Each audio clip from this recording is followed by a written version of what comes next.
Hi, guys. Welcome to my podcast. Today, we're going to be having Julian Chavez on. He is a real estate mogul down here in South Florida. He has a brokerage, a real estate brokerage, where he has a couple of agents under him, which they sell properties. He also helps with the process of underwriting loans. And he's also on the buy side of real estate, which is interesting because he's not only selling homes, also buying a good amount of properties here in Florida, which he will dig into today and talk about the whole process of purchasing homes and real estate investing in general. So it's very nice to have you here, Julian. Thanks for having me. I really appreciate it. I don't know if I'm much of a mogul, but I'd But love you're to. going to be there one day. Yeah, I'll be a mogul one day. There you But go. I love giving everyone knowledge on this podcast. So thanks for having me on. And that's what we're looking for. But before we get into the podcast, let me just say a couple words about our sponsor. Our sponsor for today is Polar's Bottles. You can go to their website, buy a bottle at polarsbottles.com, POLERCEBOTTLES.com. They are vacuum insulated bottles that keep your drink cold for more than 24 hours or keep your drink hot for more than 12 hours. I use it every single day for my coffee. Keeps it burning hot to the tip just how you want it for the entirety of the day. And then it keeps my water freezing cold when I go to the gym for the entire day as well. And if you want to use it on the weekend, you want to put some Balvenie, which is Julian Chavez's favorite whiskey. It'll keep it cold if you're walking down the beach or you're going to the beach for a Saturday. It'll keep a margarita cold as well. So go out there and check them out. And they're also 33 to 50% lower priced than the competition. I'm actually going to the Keys this weekend. This is my bottle right here. There you go. I'm going to be at the sandbar. I'm going to fill this up with probably Corona or something. And it'll be cold all day. You don't want to have your beer hot? Definitely not. That's the worst thing ever. That's so the worst I have thing. something to You use it don't for. want that. Yeah. So go out there to polarsbottles.com and get your bottle today. If you use the code podcast10, you'll get 10% off your first order. And go ahead and check them out. They are very great bottles. I use mine every single day, as I just said. So, Julian, before we start, I always like to ask this question to people I meet in general because it gives me a little bit more about their background and what drives them, essentially. So, and how they got to be where they are. So the question is, who were you in high school? So back in high school, I was really focused on lifting. That was a big thing for me, the gym. But I was always somewhat of an entrepreneur. I was selling basically anything I could make profit on. I was selling makeup on eBay. I was selling fake iPhone chargers, protein powders, anything I could just buy and mark up $5, $10. Okay, and that's awesome, man. Because I actually feel the same way. I was like that in high school too. I used to sell these like headsets that I used to buy on AliExpress and Wish, and I used to flip them in school and stuff. I used to buy, even when I was in middle school, I would buy like these Hershey bars, put them in my locker, and sell them, to kids. I was always trying to find a way to make some money. Yeah. And it's awesome because I feel like a lot of like entrepreneurs and people that start businesses, they actually start very young. Yeah, And definitely. It's pretty interesting. AliExpress was the place. I remember coming home from school and I'd have to pack like 10 shipments, in my mom's office back there and just like put tape on it. I had no idea what I was doing, but I was still selling that makeup and I'd give it to girls in school and stuff. It was pretty cool. So you think that helped you when you started your business later on, like right now? You think all those experiences of making money, like buying the stuff cheaper, selling it higher, and that whole process, or? Yeah, it definitely helped because, I mean, as you do that, you learn, there's right things to do and bad things to do, like if you sell fake chargers on eBay, you're going to get kicked off. And I found that out quickly, probably when I was a sophomore. So not the greatest business model, but it works for the time. Yeah, make quick money back then. It was good. Exactly. So now let's dive in.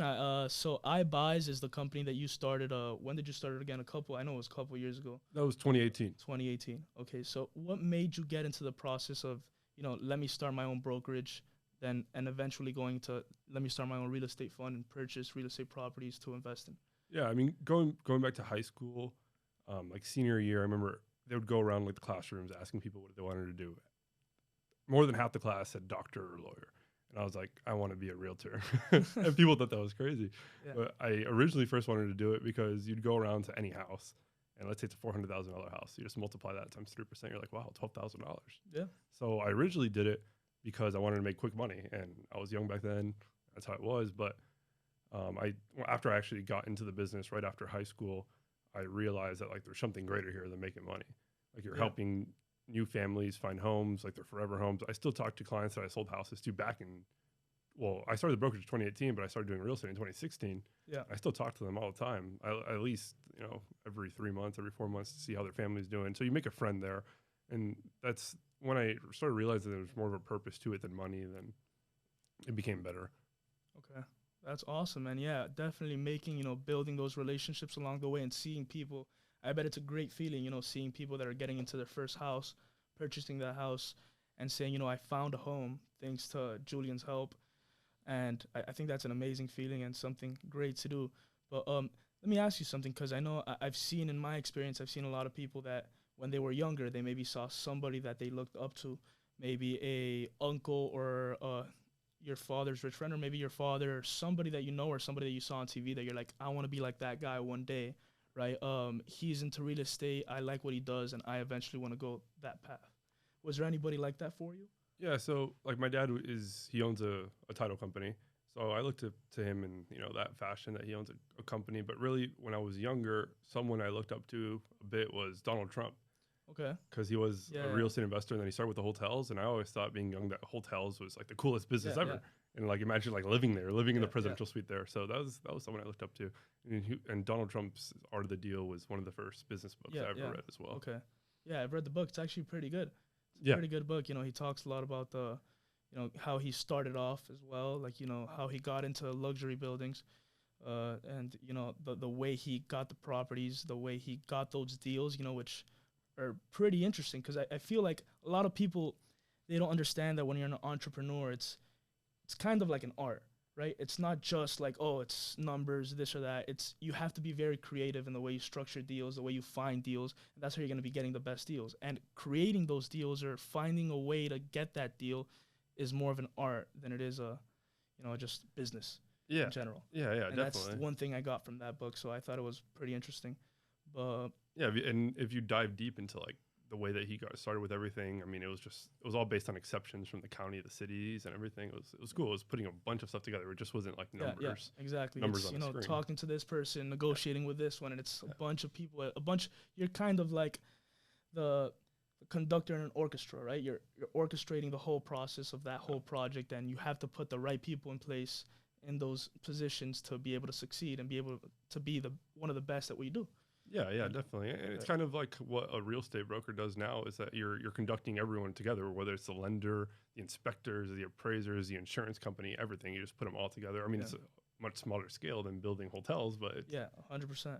So from the brokerage, what made you then say, you know what, let me start buying houses myself as an investor and open up a fund to get investors in to, purchase homes for? Yeah, I realized that real estate brokers are only as good as their last commission check. So I wanted to build something that was passive, and that was through real estate investing. You buy houses, you rent them out for profit, and as you go on, the tenants pay off your mortgage, and the property appreciates. Originally, I had someone that always told me to buy one property a year, and in that first year, I think I bought like 20 properties. But after I did one, the first one was so hard. Of course. And after I did, it was a small deal, like $90,000. And after I did one, I was like, damn, this is pretty good. After I got a couple people actually paying the rent. Yeah, exactly. it's people's worries, are they actually going to pay the rent? Exactly. And they did without me having to reach out or anything. So I said, shit, this is pretty good. Let's buy more and make some money every month. Yeah. So I feel like, there was probably a lot of fears that you had in the first property, a lot of insecurities, like you just said. Is this person going to be paying the rent? What happens if he doesn't? What happens if I can't fulfill that payment myself? So and I feel once you put that foot on the door and you see, okay, they're paying the rents, it's not as hard as I thought it was going to be to get somebody in there renting it. It made it a lot easier for the next properties, right?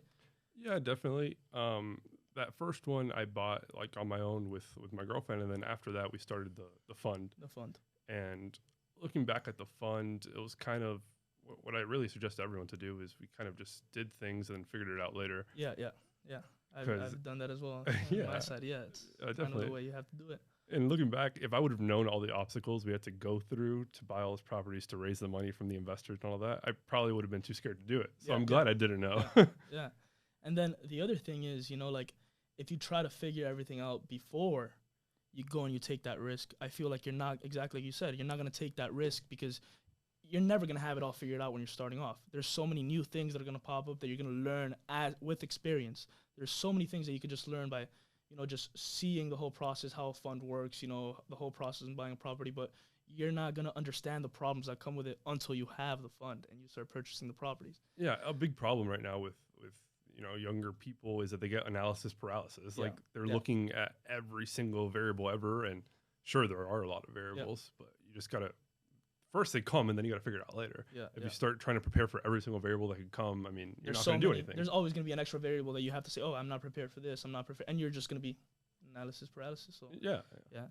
Yeah, and if you don't want to risk anything, there's no rewards. So Exactly. just keep your money in a savings account. Yeah, that's one thing that I've noticed is like to be an entrepreneur, you have to have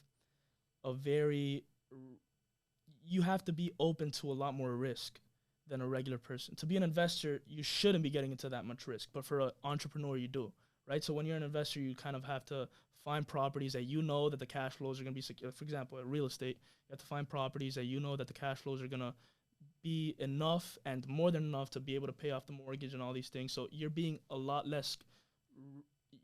more risk averse when you're going into the investments. But as an entrepreneur, you're putting a lot more money up front and you have to have a higher tolerance for risk than as an investor. And then, for example, in stocks is the same thing, right? If you're starting a business, you have to be have a very high risk tolerance because there's so many things that can go wrong and most entrepreneurs fail. Right. Yep. But as an investor, you have to find businesses that are not risky, that you're going to get secure cash flows. And that's what you're looking for. Like when you're looking for stocks or private businesses. So I think there's a difference there that people have to understand. And that's why, like, for example, what I'm getting to is there's a lot of people, young people, especially nowadays, that they look at investments and they say, okay, this is high risk, high reward. As an investor, you shouldn't really be getting into those things. Like, for example, like cryptocurrencies or very volatile stocks that don't even have earnings, or for example properties that they're just looking to get appreciation in and there's actually no cash flow there. So in real estate specifically, what do you look for when you say this is a property I would invest in compared to this is a property I would not touch? Yeah, I mean, in real estate, one of the biggest factors for me is really the area. If you wouldn't live in the area that you're buying in, I wouldn't buy that deal. Just because the tenants that are going to come with that property, they're not going to be like you at all. I mean, it's going to be a bad area. There's probably going to be crime and all kinds of things. So definitely I would buy in a good area. I would buy on the lower end of whatever market you're looking to buy in. I'd buy on the lower end. I wouldn't buy like these very sexy properties that you could possibly make a bunch of money on doing Airbnb rentals or something. I'd just buy something clean on the lower end of properties, 200,000 more or less, 300,000, something under that price range. That way, if there is some kind of a shift in the market, you'll still already be on the lower end of properties. Okay.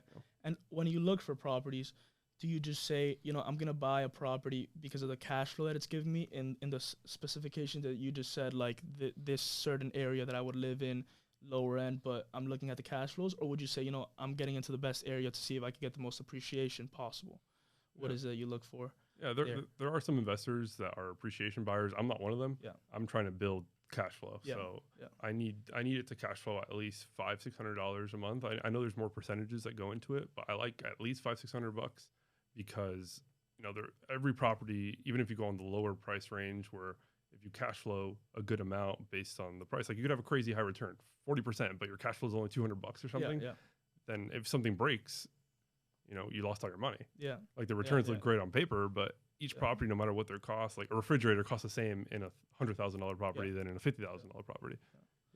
So to getting to that point, that's something that I want our viewers to understand as well. And it's, when you're just looking for appreciation, that's the wrong way to look into investing, especially in my opinion, and I believe Julian's opinion too. So for example, if you're looking at a business, just to get away from like real estate, so just put a different comparison, just because it's a great business does not mean that it's a great investment.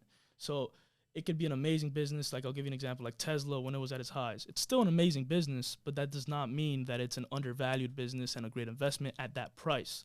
So that's why when you're looking at real estate or stocks or businesses or any type of investment, you have to understand the discrepancy between the value and the price.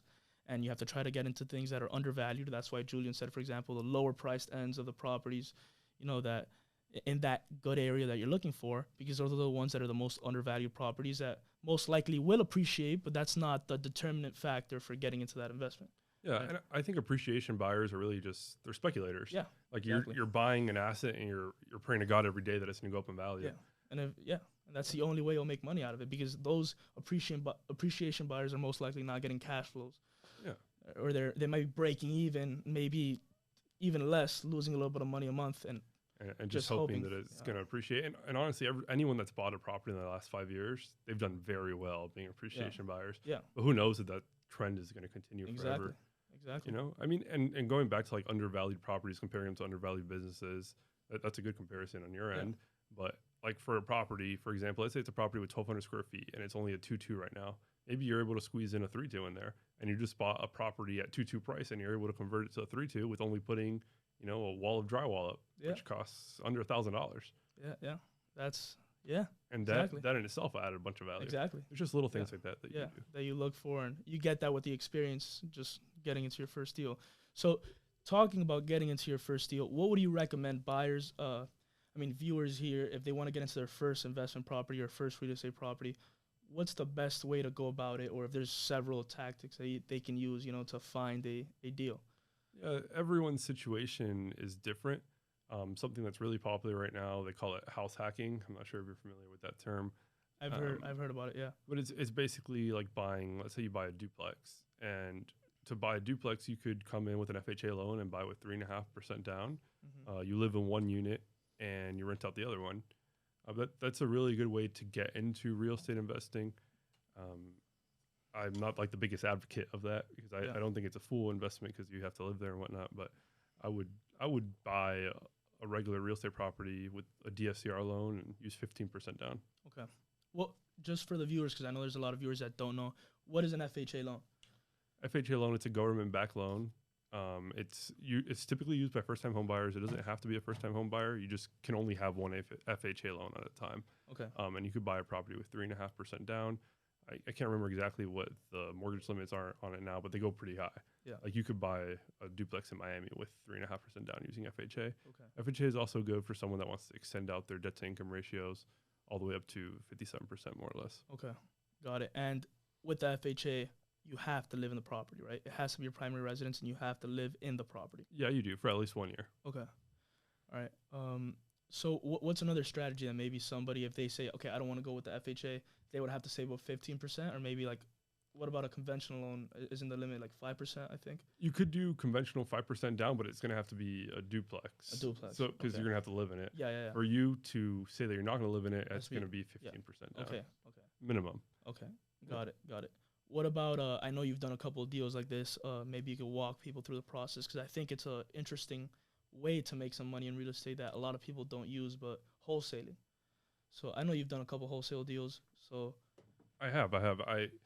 When I first heard about wholesaling, I had no idea what it was, and I used to think that it was a bad industry. yeah. Really, it's not. I've done, I think, just a couple of wholesale deals, and wholesaling deal is basically like, let's say you're selling a property, and I'm going to tell you that I'm going to buy it. Let's say you want $100,000 for it, so I get under contract with you, and I turn around to my investors and I try to sell that contract to them, putting basically a finder's fee on top. So Okay. I might sell it to them for $110,000, And you make and I the keep difference. that $10,000. Got it. But everyone has to be really careful though with the way that they use their terminology. Like yeah, you the can't, documents, everything. Yeah. yeah, and you have to separate. Let's say you were already a realtor, you have to separate being a realtor from being a wholesaler. You can't come in there with your realtor hat on and then wholesale a deal. Yeah. Of course, Like- makes sense. Yeah.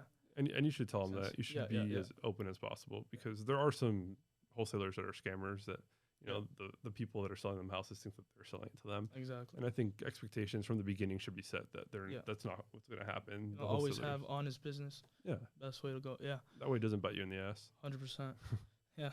So, I want to ask you this. So, interesting question. I've seen a lot of perspectives. I've seen a lot of people talk about it. Different, people in the industry of real estate have said, I think real estate's not going to go down. Some people say, I think there's going to be a huge crash. Some people say, I think there's going to be a correction. So, where do you see real estate going in the near future and then like the next 5 years? Yeah, I think that's probably more specific to each state. In Florida, we're probably not going to have a big problem, but definitely I think prices will slow down a little bit. Like they have to. The interest rates have gone up from 3. Like a borrower in December of last year would have gotten 3%. Now they're getting 5.5. Yeah. That's cutting people's buying power. Every percentage point is about 10% of buying power that's cut off. Yeah. And Wow. So that's huge. So that's if it huge. goes up 5%, then essentially somebody that could have bought a $300,000 house last year can only buy a $250,000 house this year, right? Yeah. Exactly. So that's huge. So then that means, people are going to be offering less for houses. People are not going to be able to ask as much, and that just drives prices down, right? Yeah, and it hasn't happened yet because real estate always happens a little bit delayed. Just because people that are closing now, they have a rate from 30 days ago, and the rates 30 days ago were much better than now. So as we keep progressing, it'll probably get a little bit, it'll probably slow down a little bit because there's also a lot of buyers now that I'm sure that are shopping that think that they still have a 3% interest rate because they haven't talked to their loan officer in 6 months. Yeah. So they think they're getting 3%, and they might come back to the table. The rate might be 6%, and they might not qualify anymore. Yeah. Because everyone gets qualified for their maximum potential, which is at 50% debt to income ratio. Mm-hmm. So they might not qualify anymore if the rates doubled on them like that, and they don't even know it. Yeah. Yeah. So you don't think the Fed's gonna? I mean, they're already gonna hike rates a couple more times this year, but you don't think they'll turn track maybe like next year and say, we're gonna find a reason to lower rates back again, or? I don't know. What do you think about the gas prices? I mean, yeah, that's the thing. I feel like the Federal Reserve is in a position right now where they're doomed if they do, doomed if they don't, right? Like right now we're about to go into a recession. It's looking like we're going to go into a recession, but what I think the Federal Reserve's, the dilemma they have is if we don't hike interest rates, we're not going to we're not going to stop inflation, right? So the way that works is if they hike interest rates, the price of money essentially gets more expensive, and that makes prices like that stops inflation, right? When interest rates go up, it'll stop inflation, or it'll kind of like slow it down. If they keep rates low, if they hike rates, the other problem is they'll slow down inflation, but they'll stop growth, right? It's harder for people to get money. It's harder for people to get loans and fund investments or fund businesses or start businesses. And that's the dilemma they're kind of in right now. So I don't know what the solution is going to be. And my business is not to predict what the Federal Reserve is going to do either. That doesn't determine whether I invest in something or not at the moment. But I don't know, it's interesting to see what they're going to do in the near future. The inflation is just crazy. The government got a helicopter and they had cash and they just threw it down on everyone. That's basically what happened. Yeah. And now the poor Fed, everyone's talking shit about the Fed because they're raising rates, but they have to. Yeah. They have to, yeah. And a lot of people say that they're not going to stop raising until the interest rates meet the inflation rate, which whatever the true inflation rate is. Yeah. Because what does the government say the inflation is right now? I think last time I saw, don't quote me on this, but I believe it was like 7 something percent, and I think it's going up like every quarter. Do you think that's a true rate of inflation? No, it's definitely not, because I think I forgot exactly how much, but it's definitely more than 30%, close to like 40% of the money supply that we have right now was printed in the last year and a half. So if you really think about it,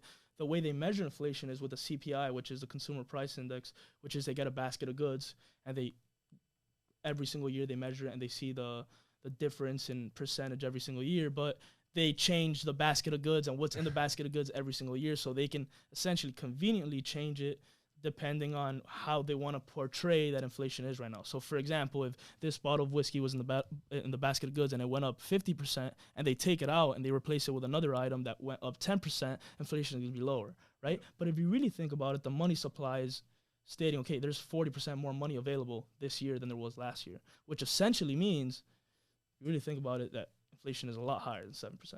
Yeah, definitely. I think they're manipulating and they're making that number. Yeah. Fake, and I feel they have for many years too, right? Yeah. But yeah, definitely, because inflation was flat for a long time. Yeah, it was. And it was, they always had a target of 2%, but it was never there. So, now the excuse is, we don't mind letting it run a little higher just to replace all those years that it was less than 2%, which in fact, for many years, we actually had, in my opinion, real negative rates. So essentially, like, let's say you invest in a bond, right, a 10-year treasury or something, and you're getting a 2% back, but there's inflation of 3%, or you're getting 1% back, there's inflation of 2%, your real return is negative 1%. Damn, right? That's an interesting way to look at it. I've never looked at it like that. Yeah, like if you think about it, let's say I have $100 and I invest into something that's giving me a 5% return, right? And that means that I get $5 the next year. But now let's say there's an inflation rate of 10%. That means that $5 is actually worth, I went to 105, but that's actually worth less than that 100 that I had last year, right? It gives me less purchasing power. So there's actually a negative real return. I see. So yeah, it's pretty interesting, and we had that for, I feel like, a good amount of years. So I think, I don't think we're going to go into hyperinflation or anything, but I do think that they're going to keep on hiking interest rates. If I were to put a guess out there, keep on hiking interest rates, and our economy is going to have to slow down a little bit. We might go into a recession, but it's not going to be the worst thing in the world either.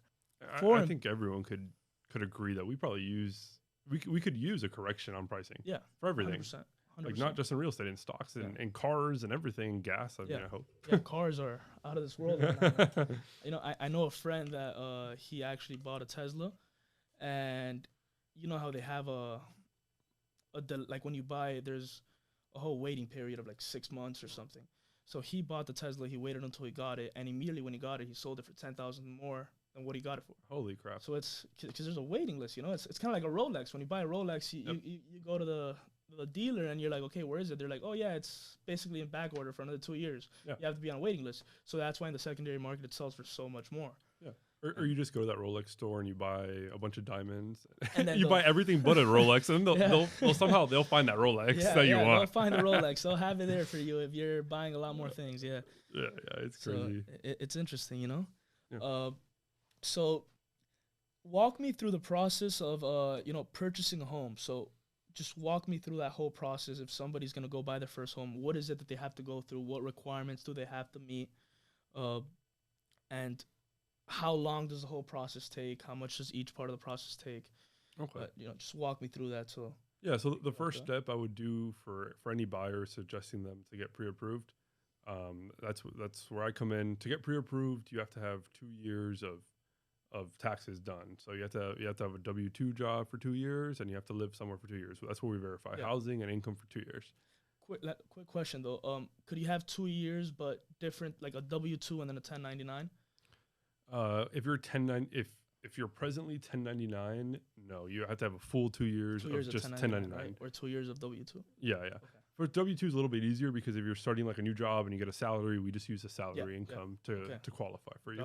They really scrutinize self-employed people the worst. I mean, that's a whole different conversation for me to have, but that's where I would start, is getting pre-approved, finding out exactly what you could afford, because there's a lot of buyers out here that think that they could afford more than they can or less than they can. You know, a lot of people are actually surprised. By how much they could get qualified for. Like two younger people that got jobs a couple of years ago, they both make $100,000, but they're going to live together.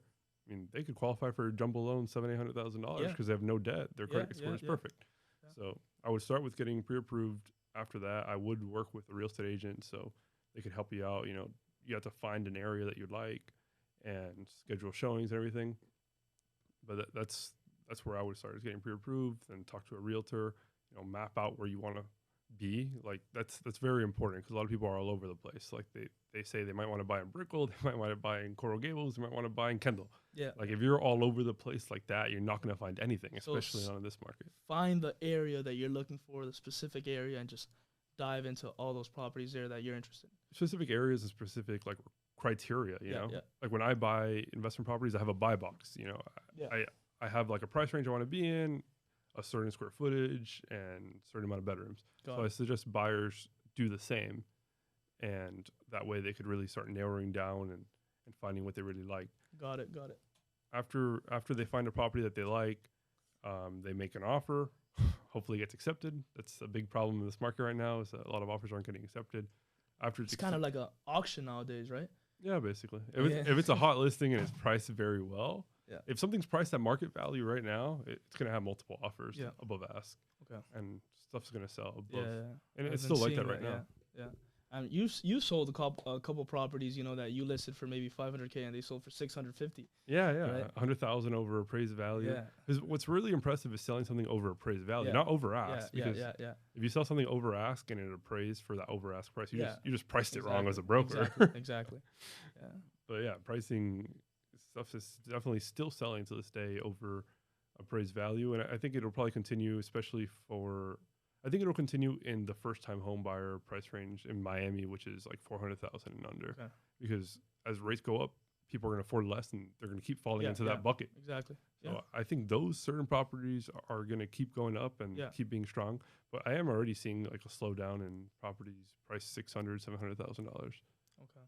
Yeah, I could see that. Yeah, but going back to like the process of the transaction, you make an offer, you get accepted. After that, you do an inspection on it. Okay. Make sure that everything's good. And there's a period during that inspection process or whatever that you can pull out of the deal if it's not what they promised, correct? Yeah. So when you're sending them the offer, You specify the days you want for inspection. Typical right now is like 5 days. During that 5 days, you could pull out for whatever reason, you get your deposit back. Okay. After that, if you're financing, you have to order an appraisal. You have to get that done. During this process, you've got a loan, and everyone's got a loan. It's notorious. They're asking for a lot of paperwork. Of course. Paperwork you didn't even know that existed. Yeah. They go through everything. They learn everything about your entire life. Yeah. Yeah. And I kind of feel bad, like as a loan originator, knowing everything about my friends. But I mean, I'm getting them the best rate possible, the best deal possible. So it's notorious. And after you get the appraisal done and you get your conditions approved, then you go to closing. Right now, a lot of appraisals aren't coming in, so that's another step in the process that you have to renegotiate. Maybe try to get the seller to come down. Okay. All right, Julian. So, just a quick question for you, because it's an interesting market that we're in right now, especially here in Miami and South Florida. That's a very hot market. You know, as we were saying, a lot of houses and properties are going way above appraised value or asking price. So, how do you find a great deal in this hot market right now? What I suggest for everyone, whether they're buying their first home or an investment property, is set up a buy box. I have a buy box.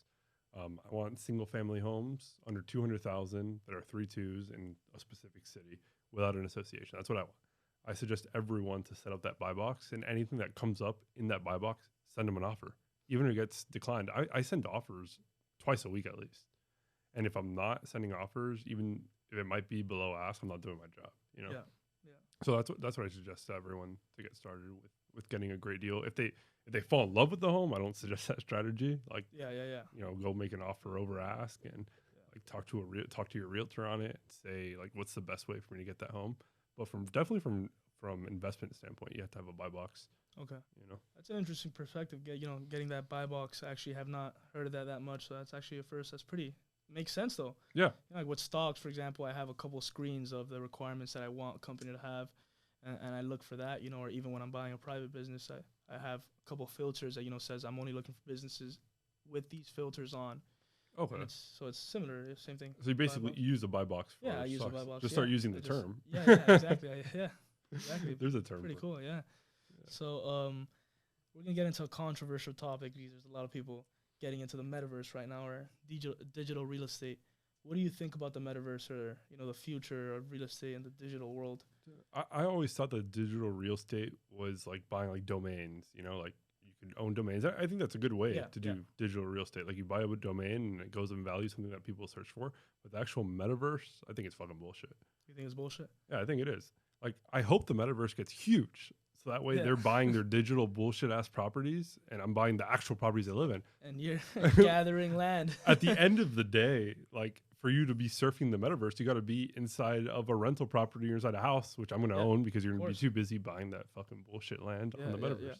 It's also, one thing I've always asked myself with crypto or with metaverse assets, if you're buying land in the sandbox or the metaverse, is how do you value that, right? And it just doesn't make sense to me. Like, for example, cryptocurrency, I just can't value it. And like when I ask people in that world, how do you value this cryptocurrency? I get to the point where they're just like, oh, it's a great project. It's going to go up to 100K. Bitcoin's going to go up to 100K. And I get that answer and I'm like, but currencies shouldn't be projects. They shouldn't be volatile. Currencies are supposed to be currencies. Yeah. They should not be that volatile. Like, it doesn't make sense to currency. So now they go, yeah, but it's a utility token, or it's a an NFT or this type of cryptocurrency. It's not really a currency. I'm like, okay, then what gives it its value? Oh, that people are gonna start using it. Okay, sure. People use the dollar. I wouldn't hold dollars as an investment because it doesn't produce me anything. So I'm like, okay, what is it gonna produce me? That's the way I look at an investment. And if you're not looking at an investment that way, you're just hoping for appreciation, which is what we were talking about. Speculation. And essentially, speculation is what creates bubbles, right? It's an idiot buying something and hoping to sell it to an idiot for a higher price. Yeah. And then that idiot buying it, hoping to sell it to somebody else at a higher price until there's nobody else to buy it. and then it crashes. And then someone gets caught with their pants down. Yeah. And I think I'm not anti-crypto or anti, that whole cryptocurrency or that movement, but I think there will be projects, maybe some NFTs where, like, okay, you buy this NFT and you get access to these events and this Yeah. network of people. That makes sense. Or maybe like selling tickets, but the majority of cryptocurrencies that I see, it's just speculation. It's all a joke, really. Yeah. I mean, the only reason you hold currencies is because it's stable. The only reason we have cash in our bank account is because we know that when we wake up tomorrow, if we have $1,000 in there, it's going to be $1,000 Yeah. tomorrow. Yeah. I mean, correct me if I'm wrong, but that's the only value of holding a currency. Yeah. Yeah. And even if you're holding that currency, smart people or investors, people that are in the top 1% of financially, they're not holding currencies, right? They're buying assets Yeah. that give them cash flow with that currency. And the only time that they will ever hold cash, the majority of the time, is when they're saving up cash to put into an investment. But they don't see cash as an investment, right? And going back to crypto, one of my favorite things right now is a lot of people before said, oh, buy Bitcoin. It's a hedge against inflation. What's happening right now? We're having the worst inflation ever. Yeah. What's going on with Bitcoin right now? Yeah. Good thing I didn't put any money in there. I mean, Yeah. I'd be down a lot. I'd Yeah. rather have cash. Yeah. You know, I'd rather have cash or Yeah. real estate. Real estate actually has been a real Yeah. hedge against Or inflation. stocks, stocks throughout Some of them, time yeah. have been, the stock market in general, right? If you would invest in the S&P 500, of course, there's stocks Yeah. that are not good investments. Same way there's certain properties that are not good Yeah. investments either, Yeah, definitely. So, Something that doesn't cash flow. Yeah, Like some people buy exactly, land, call it an exactly. investment. yeah, I mean, exactly. I guess it could be if you're speculating yeah. that it's going to go up in value Yeah. soon. Or if you're buying farmland and renting it out to a farmer or something, that's an investment, Yeah, it is. right? If you're getting cash flow, but Yeah, But but the you just buy an empty lot and just Yeah. say that, okay, one day it's going to be worth more Yeah, money. you're speculating. Yeah, at the Yeah. end of the day, that's what Yeah. you're doing. Yeah. But I mean, with inflation, you're an investor in the stock market and stuff. What would you recommend people to do right now to combat inflation? To combat inflation, I think it depends on your competence, and this is what I mean. What I tell everybody and what I tell all my friends is when they ask me, what should I invest in? I go, something that you completely understand, right? If you're gonna invest in stocks, make sure you either put it into the S&P 500 and you say, okay, the S&P 500 is a bet in the United States economy in the future, which that bet has never been a bad bet, right? It's performed 9% historically, right, for last 50 to 100 years. Yeah. And it's going to most likely continue performing that way, right? Because you're betting on the bet, like the top 500 businesses of the U.S., which is basically the U.S. economy, and those businesses performing, right? And if you're going to be picking stocks, right, in the stock market, then I would say make sure it's a business that you completely understand, that you understand the value of the business. So you have to now know how to value that business. And you see that it's going to continue giving you that cash flow, right? The same way that you get cash flow in real estate, you can get that in stocks. The only thing is you might not get the cash flow in your pocket because the businesses get the cash flow, but you can see the financials and they reinvest that cash flow to expand their business. But if you understand that the value of a business is just the present value of all the future cash flows, right? And you understand that and you understand how to value the business, and now you value the business and the value of the business is a lot higher than the price that it's at right now, then it makes it a good investment. If you understand that and you're competent in that specific business or stock that you're choosing, then go ahead and pick it, which I would say is also the same thing in real estate, right? Yeah. If you understand how to find a real estate investment, you go, you find this property, you're looking for a 10% return, and you find the property that gives you a 10% return, go ahead and buy it. So buy something that you're competent in. If you're not competent in anything yet and you're trying to get there, then I would recommend, buy an S&P 500 ETF, right, where you're just betting on all these companies, which you're going to do good in the long run. They're right? the top 500 companies. Top 500 companies in the world, basically in the United States. And which is the world. Exactly, which is the world. Maybe buy some, or another option is, find an expert. Find somebody like Julian, find somebody like me that I have a hedge fund, or find somebody with a real estate fund and invest money there if you can. If you have, depends on the amount of money, depends on the type of fund, but find somebody that you say, okay, I understand his philosophy. He knows it a lot better than me. I'm going to invest with him. But would you recommend someone to just put money in the S&P 500 or I guess an advisor for stocks? Like Merrill Lynch and I would Morgan recommend Stanley, S&P 500 ETF. Yeah. The only problem, and this is a problem I see with people, is that you have to understand that the market itself, and you have to have part of investing, and this is a major part of investing, is not just understanding the investment, but it's understanding your emotions, right, and controlling your emotions. So it's very easy to say, let me buy the S&P 500. If it goes down, I'm just going to continue buying, right? The strategy that I would recommend is, you make, I don't know, maybe $1,000 every week or something, or every 2 weeks you make $1,000, right? If you're a person that you work paycheck you get a paycheck to paycheck. Out of those $1,000, put $100 every single 2 weeks or every single paycheck into an S&P 500 ETF, no matter the price, right? If it goes up or down, you're just gonna buy an S&P 500 ETF. This is the problem. When there's a correction or a recession and it goes down, right? When it's the best time to buy, when stuff is cheap, when there's blood on the streets, what do people do? They get scared. They stop the auto transfer to the account. Yeah. They don't even stop the auto transfer. They sell. Oh shit. Okay. And that's what happens, right? Like they do stop the auto transfer and then they sell because they see their portfolio maybe go down 5%, then another 10%, and then human psychology, you're unconsciously thinking that you're gonna lose the entire amount of money because you've seen that happen for the last 3 months, 4 months. So you're telling yourself, you know what? It's been going down. It's gonna continue going down. Let me sell at this moment when it's the time you should be buying, right? And then the opposite happens at the top, right? Yeah. Why do you think everybody got into crypto right now? Because what happens if everything is overvalued and you're in a bubble or you're in a very speculative moment in the market, in the stock market, or real estate? It happened in 2008. Yeah. Real estate, in crypto, and anything, right? And everybody around you is making money, even if you're not in there. This is what you're hearing. I'm hearing my friends say, oh, I just made $2,000 last week with this cryptocurrency. I just made $10,000 with this stock. I just made $100,000 in the stock market. And you're hearing this, and you're like, everybody's making money but me. Yeah. Let me put my money in. And everybody puts their money in the top, which is a moment of euphoria, when they should be selling in those moments. You actually taught me that. You told me it's like a human emotion to buy the top because it looks good. It looks sexy. It looks good. Like you've been seeing everything go up for the last months, and you're like, it's gonna continue going up. Yeah, no one wants to buy when it's down in the dumps. I actually have an alert set on my phone. I'm an S&P 500 investor. I invest in IVW. I have an alert set with E-Trade that says when it's down 2%, I buy a few shares every time. Yeah, exactly. And that's one of the best ways to do it. And you're never gonna go wrong just buying the S&P 500 consistently.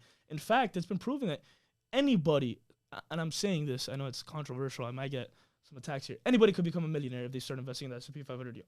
Anybody. Yeah. By the time you retire, you will have enough money to take care of yourself for the rest of your life. If you invest in the S&P 500, every single paycheck, you put money aside and you invest it in there. Yeah. If you get like an interest compound calculator and you start when you're in your 20s and you put $500 a month on it, you'll literally be a millionaire no matter what. Yeah, you'll be a millionaire no matter what. I forgot the numbers exactly, but you'll be a millionaire. Like if you start like at 18, I believe, I think you'll be a millionaire by like 38. I think it was like 40, depending on the amount of money you put. Like it's not you can even like, there's calculations you can do. You put in money for 10 years and then you never put money again. And that money will still be compounding to the point where you're going to be a millionaire by the age of 40. If you get a 7% return, I think your money doubles after every 11 years. Yeah. That's only 7%. And you said the S&P does 9% on average. Yeah, it does 9%. And for the last, I think it's actually the last, 9% has been like the last 50 to 100 years. But for like the last like 50 years, or I forgot exactly, it's been like 13%, including like dividends and everything. Oh, that's awesome. Depends on the time period you look at. But for a while, like it's basically going to generate you a 9% return. So the way that, and people don't understand compound interest, but they're like, oh, 9% doesn't seem like that much. But when you're compounding 9% every single year, it's a snowball effect, you know, like that's what that's called. A snowball goes down and it picks up more snow, and as it gets bigger, it's still picking up more snow, and it gets bigger and bigger, and you know, it's an exponential curve. It's not just a straight line. Yeah, definitely. Right. So that's Warren Buffett's ideology. That's how he made his billions, and it's simple math when you look at it, right? If you compound at this rate, you'll become a billionaire. Yeah. You could even, I mean, with money right now, if you start very early and you start making a little bit of money and you start putting that there, you'll become a trillionaire. Like, I'm not even exaggerating. You know, life expectancies are getting longer and there's inflation. Like, you're going to start seeing the first trillionaires in the next, I would say, 5 to 10 years. Oh, yeah. Being a trillionaire is probably going to become like being normal. A billionaire. Like being a 100 billionaire will be like, that will be the same as being a trillionaire in 5-10 years. Back when we were like in high school, middle school, like being a millionaire was like a big thing. Yeah. Now it's not that crazy. Now it's not that crazy. Now, I mean, if you own a few properties, you're a millionaire. Yeah. Yeah. Yeah. That's it. Like all you have to do is own like 2 or 3 properties and you're a fucking millionaire right now in the year 2022. Yeah. And we thought that was crazy. In middle school, if someone was a millionaire, that guy was crazy. Yeah. Like that guy was making some serious cash, and now it's just not the case. Yeah. And you know, I think just that's been, because back in the baby boomers day, that was like the goal, right? Make $1 million. So that we have to shift that mindset, right? Because people are like, oh, millionaire. I think having $1 million now is not that much. We have to change it to maybe $10 million. That would be equivalent to the $1 million. But also, no one that has that much cash, no one that's worth a lot has that much cash. Oh, no. Nobody. Like, very few people have $1 million liquid. If they do, I think it's wrong. Because, I mean, it makes no sense. Inflation is killing 7%, 8%, 9%, whatever it is. I mean, the true number is probably 20, but whatever. Yeah, exactly. So, I mean, that's something that, and I hate when politicians say that too, because we're going to get into this too, because politicians are like, oh, let's tax the rich, right? Let's tax Elon Musk or Jeff Bezos that have billions and billions and billions of dollars, right?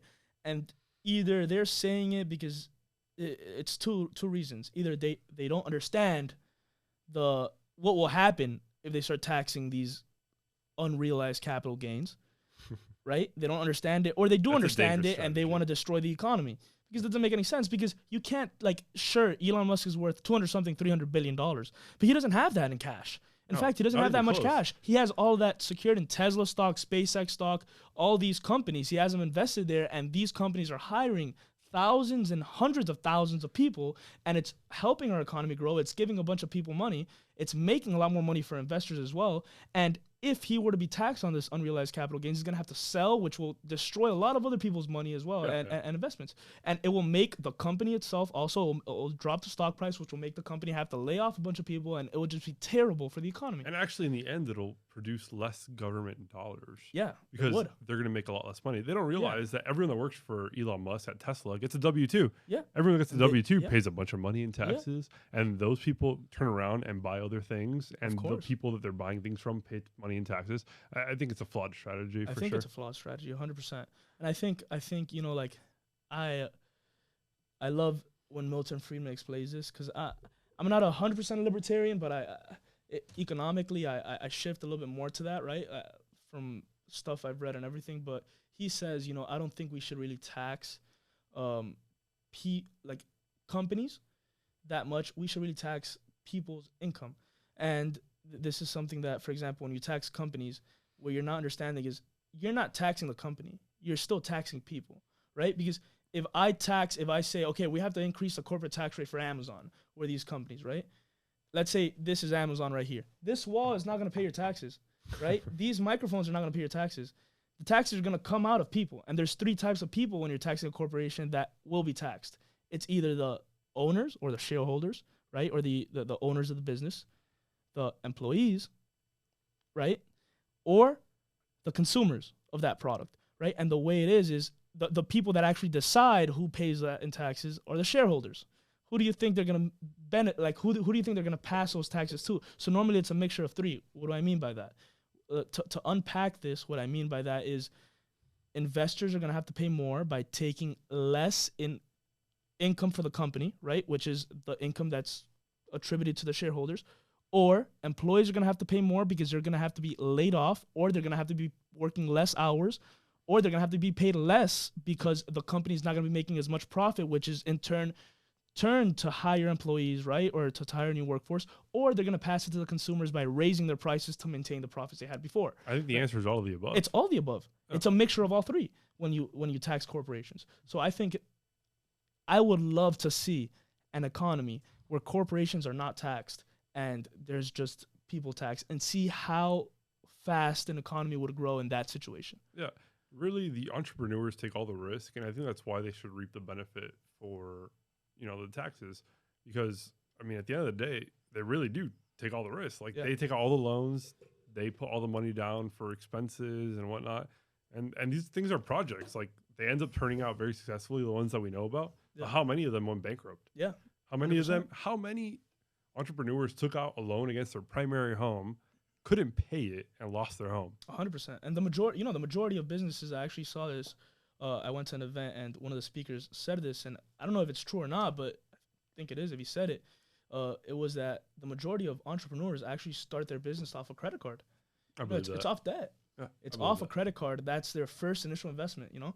And they're the ones taking the risk, right? They're the ones putting their name, their credit on this business, right? So then it's like, sure, now, like, the employees are going to say, okay, like, we want to get as much money as the owners or this or that. It doesn't make any sense. They risk any sense whatsoever. Yeah, they're risking. You're not putting any risk in. I really believe in one point in time with every big business, the entrepreneur behind it, the CEO or whoever the president of the corporation was, he risked it all. He risked Or it he all. risked a lot. You Or have he to risked go a lot. all in. If not, it's not going to succeed. You Yeah. have to go all in. Yeah. 100%. Definitely. Like, especially when you take out like initial loans, like if you don't pay, Yeah. like, they're coming after you. Yeah, 100%. coming after They're the coming company. after you. Yeah, When 100%. When you're a new business and you're taking a loan, you got to personally guarantee that thing. Yeah. And if you don't pay, they'll go after your primary home. They'll go after everything. Yeah. Yeah.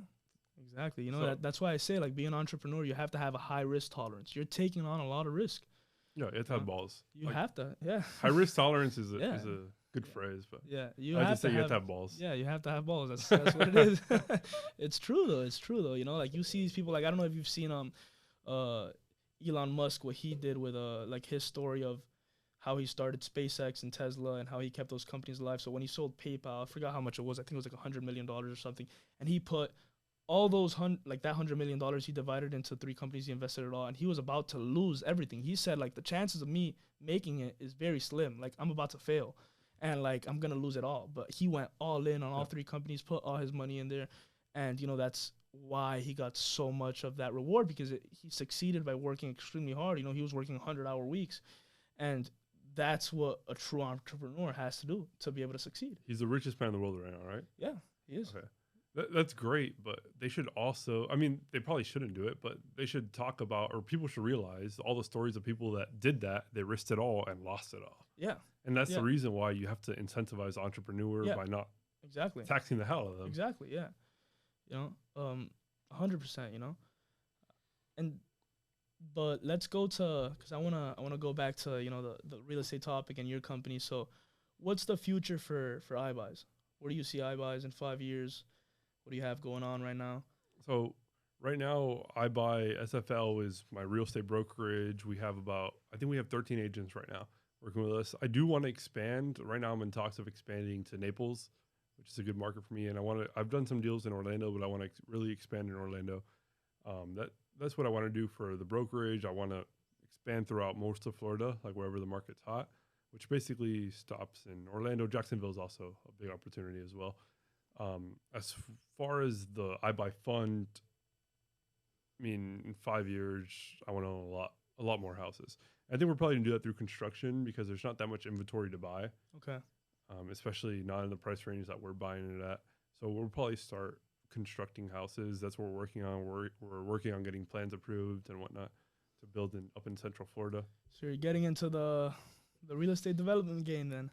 I hate saying making hotels eventually, or what? I hate saying the term development because I think in my head the development is building big shit like hotels. Of course. And I'm trying to build one single family home at a time. Single family homes. So that's why I say I'm building homes instead of developing. A lot of people also like to use these big fancy terms to make them feel like fancier. Of course. Yeah. I'm building one brick at a time. Yeah. Got you. Would you ever want to get into skyscrapers or hotels too, or no? I do. I would want to one day, but I want to make Focus enough passive income that like I could do whatever I want. I think that's like the most beautiful thing about real estate is that you could really build passive income to cover all of your expenses. If you end up having kids, cover their expenses, cover everything. And after that, you could start experimenting on more things like building a hotel or a skyscraper. I mean, obviously with a hotel, like, there's a lot more risk. Like, of course. Yeah. You can't, like right now I could tell you for sure how much a house is going to rent for. A hotel, you have no idea. I mean, maybe there is a lot some less kind complex, you know. it's very complex. In hotels, you have other foreign revenues like the food, drinks, all that kind of things. Yeah, makes sense. You know, especially those high-end hotels. You know, you have so many things that are going on. You know, you kind of have to have a huge team. You have to orchestrate that where you wouldn't as much in, you know, buying a single-family home and renting it out. You still need a team, of course, especially if you want to expand, but it's not as complex as that. But, you know, I see you buying the skyscrapers sooner than you think. I hope so. I see it happening. Everything is sooner than you think if you really push. Essentially, I thought I was at this time. I thought I was only going to own 3, 4, 5 houses right now. Yeah, I have 25 houses. You know, it's fine. Exactly. So that's awesome. Just keep on pushing. That's awesome. I aspire to be as big as Invitation Homes. I don't know if you've heard of them. They own Imitation or Invitation? Invitation. Invitation. No, they own 80,000 homes. Wow. And they keep it all low key. And they keep it all single family. Single family homes, yeah. Got it. And they buy like in big bulk. They bought a big bulk back in 2008. They bought a big bulk in 2020 when COVID came and people were scared. Yeah. So they take advantage, you know. Yeah. That's awesome. That's something I aspire to be. But you're gonna be the largest real estate owner in all of Florida one day. I hope so. I hope so too. I hope so. It's hard. It's a tough task, especially with Yeah. the hedge funds and whatnot coming Yeah, about buying to buy. in bulk, buying, yeah.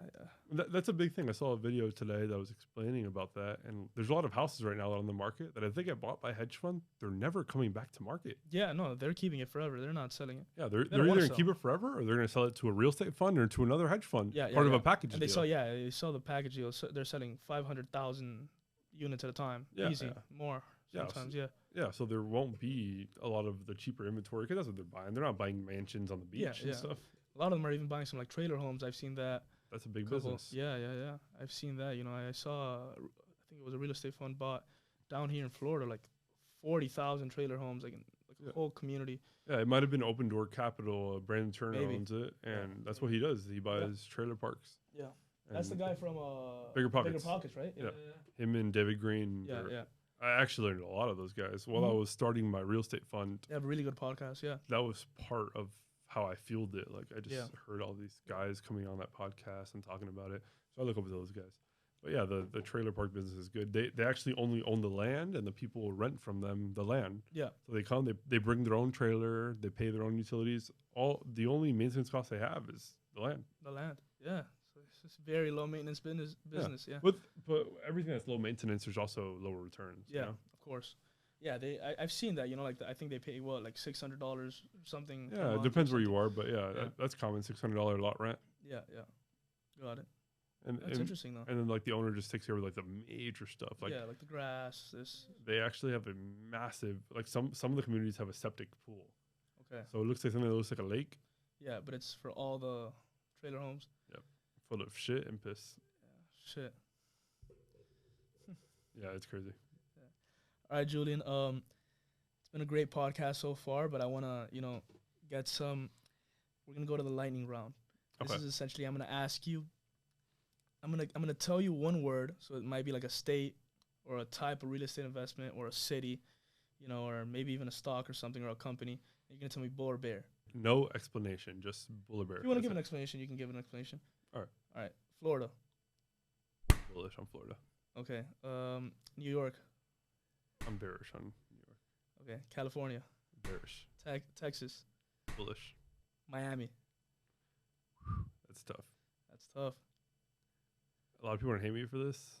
I'm bearish on Miami. Bearish on Miami. Yeah. That's a big claim. And I live in Miami. I know. I'm bearish in Miami. All right. West Palm Beach.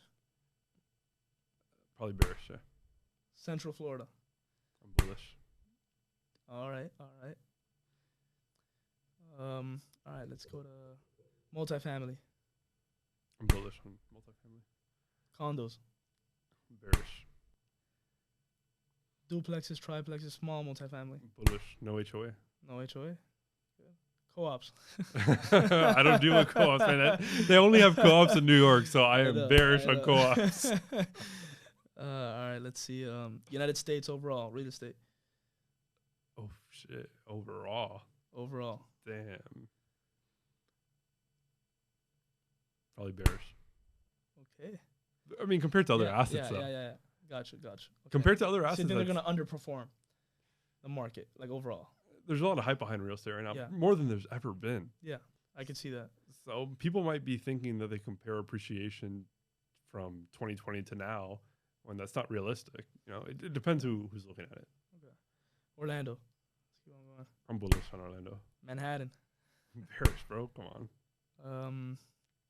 I think that about covers it. Maybe Zillow. Oh, fuck you. All right. So that concludes our podcast. I hope you guys got a lot of value out of this podcast. That's our entire goal. And I just want to ask Julian, if anybody's interested in using him as a broker or a realtor here in Miami, where could they reach out to you, or if they're interested in investing in the real estate fund, or just reaching out, asking him a couple of questions. I'm sure he would answer them. So where could they reach out to you if they want to get in contact with you? My Instagram is Julian Chavez _RE. That'd probably be the best way. Okay. I'll put that over here. Up here, you'll see that there. Awesome. Yeah, they could reach out about the mortgages, real estate brokerage, the fund, investor properties, all that kind of thing. Sounds good. Well, thank you so much for being on the podcast. Thanks for having me, man. For sure.